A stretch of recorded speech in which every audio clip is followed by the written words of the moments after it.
আল্লাহর রহমতে আগামী 12 তারিখ বাংলাদেশে ধানের শীষের একটা ভূমিধস বিজয় হবে ইনশাআল্লাহ। জনগণের ব্যাপক সমর্থনের মধ্য দিয়ে, জাতীয় ঐক্য সৃষ্টির মধ্য দিয়ে বাংলাদেশ জাতীয়তাবাদী দল বিএনপি এমন একটি সরকার ব্যবস্থা পরিচালনা করবে যে সরকারের মালিক হবে সকল জনগণ।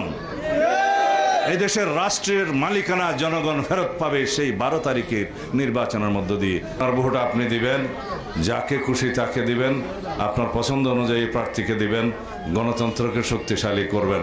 বাংলাদেশে যাতে আমাদেরকে কোনোদিন এই কথা শুনতে না হয় যে সুমনের মা জানলা খুলে সারা রাত অপেক্ষা করছে তার সন্তান কবে ফিরবে।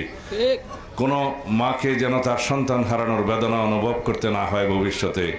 যারা গণতন্ত্রের দাবিতে সংগ্রাম করেছে তাদেরকে মর্যাদাবান করতে হবে।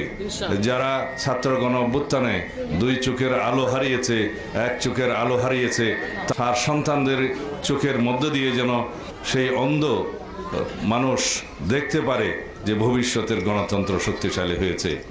বাংলাদেশের মানুষের জন্য আমরা কি পরিকল্পনা করছি, আমাদের কি প্ল্যান আছে, সেটা আমাদের জানানো উচিত। যদি জনগণ মনে করে যে বিএনপির কর্মসূচি, বিএনপির পরিকল্পনা এবং বিএনপির রাষ্ট্র বিনির্মাণের যে সমস্ত চিন্তা ভাবনা, রাষ্ট্রভাবনা, রাষ্ট্রচিন্তা, সেগুলো যদি জনগণ গ্রহণ করে তাহলে বিএনপিকে জনগণ ভোট দেবে। এটাই হওয়া উচিত। যদি অন্য কোনো দলের কোনো পরিকল্পনা থাকে দেশবাসীর জন্য, তারা সেটা প্রকাশ করবে।